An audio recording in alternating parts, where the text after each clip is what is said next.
I've discovered a very interesting yet effective way of training your glutes, and I've only ever seen one machine that allows you to do it this way, and unfortunately I don't believe they make this machine anymore. It's a Nautilus machine. It's an older machine. So we've been trying to replicate it, and my friend from the UK, he showed me a way of doing it, and I found it to be very effective. But don't look at the exercise, meaning don't look at that the exercise is good or bad. I want you to understand why it's a good exercise and what makes it a good exercise. So I'll go through the actual movement itself, or the contraction itself, and then you're gonna follow along and understand why I'm doing what I'm doing and the components that make it an effective exercise.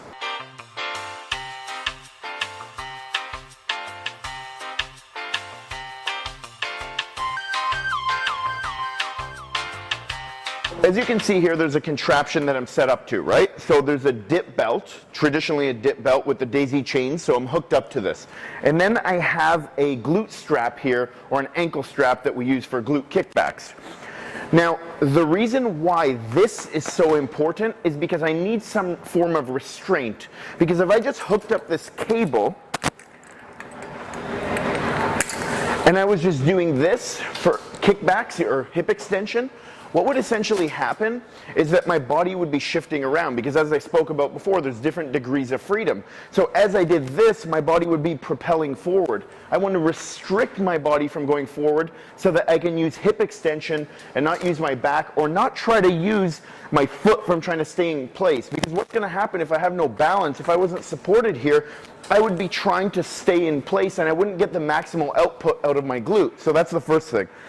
The second thing is that it's above my knee. The reason why it's above my knee is because the only thing working when it's above my knee is going to be everything above that point, above the point of application, which means anything from my knee down doesn't have any mechanical advantage, so it's not going to be using the muscles from below here, which is ideal for hip extension if you're really trying to isolate your glutes.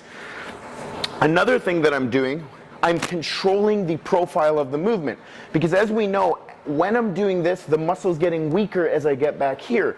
So we want a changing load, meaning we want the weight to get lighter as we're coming back here.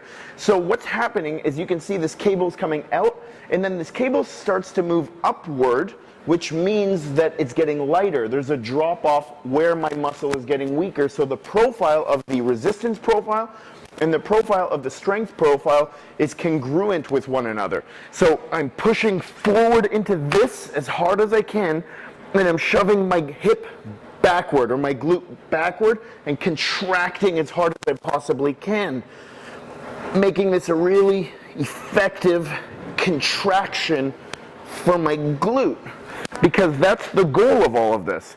It's to contract muscles as effectively as we possibly can to get the most out of it. If I didn't have this holding me back, I wouldn't be contracting my glute. I'd be using a lot of other muscles to keep me in place and keep me balanced.